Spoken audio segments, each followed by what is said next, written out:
मैं मुख्तसर आज गुफ्तगू करूंगा, लेकिन एक बात जरूर बताता हूं मेरे अजीजों, तुम्हारी जिंदगी चाहे जैसी भी हो, ये अल्लाह की दी हुई है। जमीन अल्लाह की है, आसमान अल्लाह का है। किसी का भीख मांग कर नहीं खाते, अल्लाह का रिस्क खाते हैं। और जब तक जिंदगी में तुम्हारे जान बाकी है, सांसें बाकी है, अखलाकी फरीजा नहीं, तुम्हारी जान का ये फरीजा है। जब रब्बे जुल जलाल की जात पर या रसूल कायनात की जात पर या दीन इस्लाम पर कोई भी कुत्ता भौंके, उसका जवाब देना हर मुसलमान पर फर्ज है। हक है, हक है, हक है, हक है। मसलहत हिकमत अलग मसले। आपको मैं बताऊं, आज हमारी जो इन हालात है, मुझे ये गुफ्तगू करना बहुत जरूरी है। इसके बाद क्या होगा मुझे इस बात का कोई डर नहीं, कोई खौफ नहीं, इसलिए कि मैं वो अमानत तुम तक मुंतकिल करके जाना चाहता हूं जो हुजूर पाक की अमानत है। बेशक। अगर इस दौर में उलमा की जुबानें गंग रह गई, खामोश रह गई, उनको हदीस पाक में गूंगा शैतान कहा गया है। जो आलिम इस दौर में खामोश रह जाए वो गूंगा शैतान है। दीन हक पर कोई हमलावर हो, क्या बात है। सूरा मैंने जो तिलावत की आपके सामने खुतबे के बाद, आप नमाजों में भी पढ़ते होंगे ना, कुल या अय्युहल काफिरून ला अअबुदु मा तअबुदून। ये रसूल पाक सल्लल्लाहु अलैहि वसल्लम पर कब नाजिल हुई? इको थोड़ा कम रखो, इको थोड़ा कम कर दो। अल्लाह ताला फरमा रहा है अपने महबूब से, ए महबूब आप फरमा दे, ए काफिरों, मैं उसकी इबादत नहीं करता जिसकी तुम करते हो। ये सूरे में है, ये सूरे आप पढ़ते भी हैं, लेकिन बहुत सारे लोगों को ये गढ़ती भी है और वो कहते हैं कुरान में ऐसा भेदभाव सिखाया गया है। बात क्या है आपको मैं बताऊं। सूरे में अल्लाह ताला फरमाता है महबूब आप फरमा दे, काफिरों मैं उसकी इबादत नहीं करता जिसकी तुम करते हो। वला अंतुम आबिदून मा अअबुद, और ना ही तुम उसकी इबादत करते हो जिसकी मैं कर रहा हूं। जब है ही नहीं है ये चीज, ये सूरे कब नाजिल हुई? मुशरिकीन मक्का ने आकर एक बार हुजूर से अर्ज किया कि देखिए मसला आपका बढ़ता चला जा रहा है, ईमान वाले बढ़ते जा रहे हैं, रोज बरोज इस्लाम में दाखिल होते जा रहे हैं लोग। एक काम करते हैं, आप जो है बातिल खुदा जिनकी हम पूजा करते हैं, इबादत करते हैं, उनको बुरा भला मत कहें। नबी पाक सल्लल्लाहु ताला अलैहि वसल्लम ने फरमाया मैं शिर्क को शिर्क कहता रहूंगा। क्या बात है, माशाअल्लाह। हक। आप एक बात मैं आपको बता दूं, कोई चीज भी बुरी हो तो उसको बुरा कहा जाएगा। अखलाक से गिरी हुई चीज है तो उसको बुरा ही कहा जाएगा। दूसरा उन्होंने ऑप्शन रखा कि ठीक है आप ये कहते हैं, ऐसे हैं वैसे हैं, ठीक है एक काम करते, एक साल आप हमारे खुदाओं की इबादत करें, एक साल हम आपकी खुदाओं की इबादत करें। नबी पाक सल्लल्लाहु ताला अलैहि वसल्लम ने फरमाया मैं शिर्क से अल्लाह की पनाह मांगता हूं, मैं उसकी इबादत नहीं करता जिसकी तुम कर रहे हो। बेशक, बेशक। तीसरा ऑप्शन दिया गया कि ठीक है खाली आप हाथ रख दें हमारे खुदाओं के पास हो, और उसके बाद फिर हम और आप मिल करके चलते रहेंगे और हम आपके साथ दीन में दाखिल होंगे। नबी पाक सल्लल्लाहु ताला अलैहि वसल्लम ने फरमाया हाथ तो दूर की बात है, नजर उठा करके भी नहीं देखूंगा। ये सूरह नाजिल हुई है मेरे अजीज। हालात में बहने वाले जमात के उन गद्दार मुनाफिकीन को मैं बता रहा हूं, जो जैसा देश वैसा भेस के नारे लगाते हैं। जब हालात ऐसे आ जाएं तो उनको सब करना पड़ता है। तुम रसूल पाक के नहीं हो सकते। मेरे आका ने फरमाया है रब तबारक व ताला की जो इबादत करता है फिर वो किसी और की इबादत नहीं कर सकता।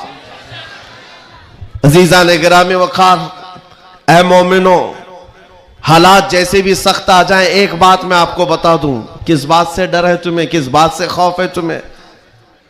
मेरे अजीजों, मैं तो कहता हूं कम से कम सुन्नियों को तो हालात से नहीं डरना चाहिए जो हर साल करबला सुनते आते हैं। यजीद के नाच को देखा है, सुना है, और हुसैन आजम के बच्चों की मजलूमियत भी सुनते आते हैं। ऐसे हालात तो नहीं आए कि तुम्हारे 6 माह के बच्चों के गले में तीर चलाया गया हो, फिर डर किस बात का है, खौफ किस बात का है? हाँ, एक बात मैं आपको बता दूं, तुम्हारा यकीन इतना पुख्ता हो जाए कि एक लफ्ज बार बार हम दोहराते हैं, और कुछ लोगों ने आज मजबूर भी कर दिया है कि हम और कहें अल्लाहु अकबर, अल्लाहु अकबर, अल्लाहु अकबर। अल्लाह सबसे, अकीदा है कि नहीं आपका? अल्लाह सबसे, यह अकीदा कब आया आपके पास पता है? जिस दिन तुम पैदा हुए थे, तुम्हारी मां की गोद में आए, मुअज्जिन आया, कोई मौलवी आया और कान में सबसे पहले क्या कहा? सबसे पहले क्या कहा? अजान दी जाती है कि नहीं बच्चे के कान में? जो भी बच्चा पैदा हो उसके कान में अजान, और अजान का पहला लफ्ज क्या है? डर करके तो नहीं बोल रहे, जोर से बोल। हाँ, अब ये आवाज वहां तक भी पहुंचेगी। सबसे पहला कलमा था अल्लाहु अकबर, और उसके बाद जब तुम होश में आए, जहां से चलते थे वहां से आवाजें आती थी, अल्लाहु अकबर, अल्लाहु अकबर।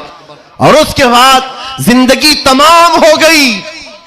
और जानते हो, सिर्फ एक ही कौम है ये दुनिया में ऐसी, आप हैं, हम हैं, इनको सिर्फ और सिर्फ पेशानी और नाक जमीन तक झुकाना हो तो सिर्फ एक ही बात कहना पड़ता है, अल्लाहु अकबर। इस जुमले के अलावा किसी इमाम को लाओ मस्जिद में किसी इमाम को लाओ और इमाम से कहो अपने बाप का नाम ले और झुका कर दिखा, कोई कौम है ना रुकू में जाएगी ना सजदे में जाएगी। बादशाह वक्त भी हो, अकबर जैसा डिक्टेटर दीन इलाही नाम का एक नया दीन लाया था और उसने अपने नमाजों अलग शुरू करवा दी थी और बादशाह के नाम से तकबीर कही जा रही थी, उसका भी नाम अकबर है। मेरे अजीजों, वक्त का बड़ा बादशाह अपने नाम से जब झुकाना चाहा, वक्त का मुजद्दिद अल्फसानी फारूकी सरहिंदी खड़े हो जाते हैं और कहते हैं ये पेशानी सिर्फ और सिर्फ अल्लाह के नाम से झुक सकती है। कोई बादशाह अपने नाम से तुम्हें झुका सकता है? हां, लेकिन एक किसान का बच्चा हाफिज कुरान हो, इमाम बन जाए और अल्लाह का नाम ले ले, पीछे खड़ा हुआ हर अमीर गरीब सजदे में चला जाता। ये नहीं देखता कि किसान का बच्चा झुका रहा है, वो ये देखता है मुझे रब के नाम से झुकाया जा रहा है। दुनिया की वाहिद कौम हो जिसको झुकाना हो तो सिर्फ अल्लाह का नाम है। इस नाम के अलावा कभी तुम्हारी पेशानी कभी किसी के सामने और किसी के नाम से भी, हाँ, पैदा हुए थे तब तुम्हारे कान में पहला जुमला अल्लाहु अकबर था। जवानी में हर जगह मस्जिदों से सुनते आए, जिस दिन हमारा इंतकाल हुआ, जनाजा लाकर रखा गया इमाम के सामने, सफे लग चुकी थी, इमाम ने हाथ उठाकर तकबीर बांधी, क्या कहा पहला जुमला? अल्लाहु अकबर। हम पैदा हुए थे अल्लाहु अकबर कहते हुए, दुनिया से जा रहे हैं अल्लाहु अकबर कहते हुए।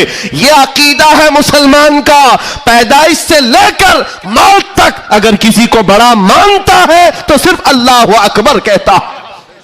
इसके अलावा ताज और तख्त की पूजा हमारे यहां नहीं होती। 5 साल 10 साल हुकूमत करने वाले कोई देवता नहीं बनता, ना ही हमारे यहां नबी की इबादत होती है। इबादत सिर्फ अल्लाह की है। आज तुम सबके लिए जो चीज फर्ज बन चुकी, फर्ज वो क्या है जानते हो? वो फरीजा मैं अदा करना चाहता हूं। आज जंग का मैदान बना दिया है सोशल मीडिया को, और लोग हमसे ये कहते हैं आप खामोश रहे तो उधर से कुछ नहीं होगा। मियां, हमारा दीन ऐसा है कि हम अपनी बातें लोगों तक पहुंचाने में मसरूफ रहते हैं। हमारे अंदर अखलाक भी है, मॉरलिटी है, नरम गुफ्तगू करते हैं, बाजू फैलाकर लोगों का इस्तकबाल करते हैं। लेकिन हमारे असातिज़ा ने एक बात कही है कि बेटा, जुबान नरम रखना, दिल ठंडा रखना, दिमाग ठंडा रखना, जुबान मीठी रखना, दिल नरम रखना, यह अच्छे अखलाक की बात है। लेकिन यह उस वक्त तक है जब अखलाक में हो, और जब नबी पाक के सामने कोई कुत्ता भौंकने लगे तो फिर अब जुबान मीठी नहीं रहती, दिल ठंडा नहीं रहता और दिमाग नरम नहीं रहता। इसलिए कि हमारे अखलाक यही है, गैरत यह है, दुनिया वाले अपनी बीवी को छेड़ने पर, अपने मां को टच करने पर बरंगेख्ता हो सकते हैं, तो हम करोड़ों मां से ज्यादा अपने नबी से मोहब्बत करते हैं। आपको पता है जंग उहद में, उहद की जंग में 700 सहाबा इकराम थे, 3000 से ज्यादा मुशरिकीन आए थे। यह जंग उहद पहले तो ऐसा हुआ कि सहाबा गालिब आ गए, उनको मारकर भगा दिया, मैदान जंग से मुशरिकीन भागते रहे सामान छोड़कर। लेकिन थोड़ी देर के बाद हुआ ये कि सहाबा इकराम माले गनीमत जमा कर रहे थे, मुशरिकीन पीछे से आकर हमलावर हुए। हमेशा आदत रही है पीछे से हमला करने की, हमलावर हुए।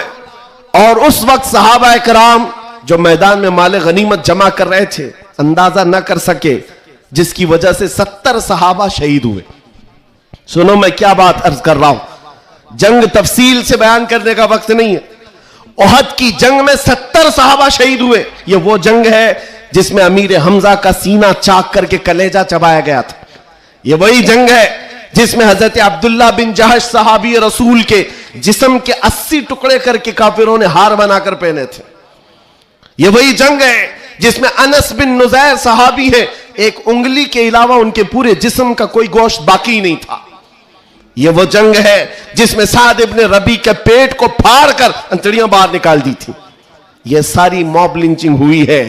उस जंग के मैदान में सबसे बड़ा हादसा क्या हुआ था, रसूल पाक सल्लल्लाहु ताला अलैहि वसल्लम के चेहरे पाक पर एक जालिम ने लोहे की टोपी से मारा था, तो जिसकी वजह से हुजूर के 2 दांत शहीद हुए थे। ये जंग के हालात। अब सुनो, सहाबा कराम पीछे हट गए, नबी पाक सल्लल्लाहु अलैहि वसल्लम ओहद पहाड़ के अंदर जाकर बैठे, क्योंकि जंग के हालात बदल गए, कुफार और मुशरिकीन गालिब आ गए। कभी ऐसे हालात आते, सुनो मेरे अजीज, कभी ऐसे हालात आते मोमिनीन को पीछे हटना पड़ा, सहाबा रसूलुल्लाह के साथ पीछे चले गए। लेकिन जब ऐसे हालात बनते हैं ना, तो इन जालिमों को कीड़े काटने लगते हैं उछल कूद करने की। मैदान में उछल कूद शुरू हो गया, जश्न शुरू हो गया, छेड़ना शुरू किया मोमिनीन को। क्या कह करके अबू सुफियान उनकी तरफ से आया, काफिरों की तरफ से, और नारे लगाना शुरू कर दिया। जो आज सबसे बड़ा मसला है ना, हाँ, ये ओहद के मैदान में भी हो रहा था। और मैं तुम्हें बताता हूं रसूलुल्लाह के अखलाक क्या थे। उधर से अबू सुफियान कहने लग गया, कहां है मोहम्मद, कहां है अबू बकर, कहां है उमर। जंग के मैदान में दिख नहीं रहे थे, तो उसने कहा सब कत्ल हो गए, सब शहीद हो गए। और उसके बाद सारे लोगों में नारा लगा रहा था, अलग अलग नारे लग रहे थे। हुजूर पाक के कानों में आवाज आई। हुजूर बैठे थे, जख्मी हालत में थे, सहाबा मगमूम थे। उस बात, ये सब चीजें होने के बावजूद नबी पाक सल्लल्लाहु ताला अलैहि वसल्लम जलाल में आए और फिर कहा, किसको जानते हो? उमर इब्ने खत्ताब को। कहा, उमर उठो, इनका जवाब दो, उठो, इनका जवाब दो। हजरत उमर पहाड़ के किनारे आए, पुकारने लगे, मोहम्मद भी जिंदा है, अबू बकर भी जिंदा है, उमर भी जिंदा है, और तुम्हारी आंखों में और तुम्हारे दिल में गड़ते रहेंगे। मैदान ओहद से हजरत उमर का जवाब आया। अब हक्के बक्के रह गए, अच्छा जवाब आ रहा है, जवाब आ रहा है। तब फिर जोश आया, उधर सब नारे लगाने लगे। कहा कि लना उज्जा वला उज्जा लकुम, हुबुल, हुबुल, हुबुल उनके एक बुत का नाम था, खुदा का नाम था। हुबुल की जय हो, हुबुल। तो हजरत उमर से हुजूर ने कहा, उमर जवाब दो। उधर से हुबुल कह रहे थे, हजरत उमर कहते अल्लाहु अजल, अल्लाहु अजल, अल्लाह सबसे बड़ा है, अल्लाह सबसे बड़ा है। उधर से फिर कहा, लना उज्जा वला उज्जा लकुम, हमारे पास उज्जा एक देवी इज्जत देने वाली, कहते हैं हमारे पास उज्जा है, तुम्हारे पास तो उज्जा है नहीं। हजरत उमर जवाब देते हैं, अल्लाह मौलाना वला मौला लकुम, अल्लाह हमारा मददगार है, तुम्हारा कोई नहीं है। जवाब बराबर चल रहा है, और यह सुन्नत मुस्तफा है। अगर कोई मुझे आज कहता है तो मैं उससे ये कहूंगा कि अल्लाह के नबी ने जो हजरत उमर से कहा था वो सुन्नत में अदा। मानिए इस्लाम पर कोई भी उंगली उठाए तो मेरे अजीजों, फिर उसके बाद 70 शहीद हो गए थे मोमिनी। बड़े मजे की बात, जंगे बदर में मक्का वालों के 70 मारे गए थे। जंगे बदर पहले हुई, दूसरे नंबर पर ओहद, और इसमें 70 ईमान वाले मारे गए, शहीद हुए। तो अब अबू सुफियान उधर काफिरों की तरफ से कहता है क्या उमर कब तक जवाब दोगे? बराबर हो गया। तुम बदर में 70 हमारे मारे थे, उहद में हम 70 तुम्हारे मारे, बराबर बराबर हो गया। क्या मजे का जवाब देते हैं। उस उमर फारूक की तुरबत पर करोड़ों सलाम। कहते कौन सी बराबरी की बात कर रहे हो? कौन सी बराबरी? याद रखो अबू सुफियान 70 तुम्हारे मारे गए, 70 हमारे मारे गए, कोई बराबरी नहीं। तुम्हारे मरे हुए दोज़ख में है, हमारे मरे हुए जन्नत में है। नारे तकबीर, नारे रिसालत, शेरे हिंदुस्तान हजरत अल्लामा मुफ्ती सलमान अज़हरी साहब क़िबला, इस्लाह बादशाह का अल्फाज, नारे तकबीर, नारे रिसालत। वाह वाह वाह वाह वाह, क्या बात है, सुभान अल्लाह। तुम्हारे मरे हुए दोज़ख में है, हमारे शहीद जन्नत में है। ये फर्क है, बड़ा फर्क है। ए अजीजों, ए सुन्नियों, इस बात को याद रखो। अल्लाह करीम का ये दीन इस्लाम सुबह क़यामत तक फलता फूलता रहेगा। लोग आएंगे जाएंगे, हम जैसे हजारों मर भी जाएंगे। दीन इस्लाम अपनी हक्कानियत की बुनियाद पर हमेशा जिंदा रहेगा। लेकिन आपको यह समझना है आज इस्लाम का दिफा कैसे करेंगे। इस्लाम का दिफा सिर्फ यह बात है कि तुम्हारे अंदर इतनी तो अखलाकी जुर्रत हो, इतनी अखलाकी जुर्रत हो। जानते हो जब रसूल पाक सल्लल्लाहु अलैहि वसल्लम मदीने में थे, जब कभी हमला आवर होते लोग तो जंगें हो जाती थी। एक साहबी है, उम्र 60 साल की हो गई, बुढ़ापा था, कमजोरी थी। वो कौन है जानते हो? हस्सान बिन साबित, रसूलुल्लाह के साहबी हैं। जंगों में शिरकत नहीं कर पाते, किसी गज़वे में नहीं जा पाते। रसूल करीम सल्लल्लाहु अलैहि वसल्लम के साथ जो सहाबा मैदान जंग में जाते थे उनमें नहीं जा पाते थे। इस बात का गम होता था, इस बात का गम होता था कि मैं तीरों तलवार चलाने के काबिल नहीं, मुकाबला करने की ताकत नहीं रखता। तो क्या करते हस्सान बिन साबित? जानते हो, मदीने में बैठते। उस जमाने का सोशल मीडिया था, शेरो शायरी। उस जमाने का सोशल मीडिया प्लेटफॉर्म, शेरो शायरी। शायर जो होते थे वो तारीफ भी करते थे और किसी की मजम्मत भी करते थे। ये उस जमाने का उरूज का फन था। हजरत हस्सान बिन साबित क्या करते जानते हो? जब कभी कोई हुजूर पाक सल्लल्लाहु ताला अलैहि वसल्लम की शान में एक जुमला भी कहता, उसके पूरे खानदान के मुतालिक पूरे अशार में ऐसी हिजू लिखते थे कि पूरे अरब का बच्चा बच्चा वो अशार याद करके पढ़ने लग जाता था। या हज़रत हस्सान बिन साबित रसूलुल्लाह सल्लल्लाहु अलैहि वसल्लम की तरफ आने वाली हर चीज का अशार में जवाब देते थे।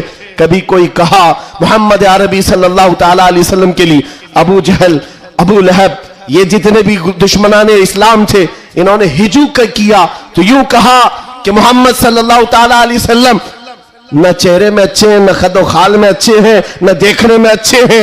ये हिजू करने के अल्फाज में कह रहे थे।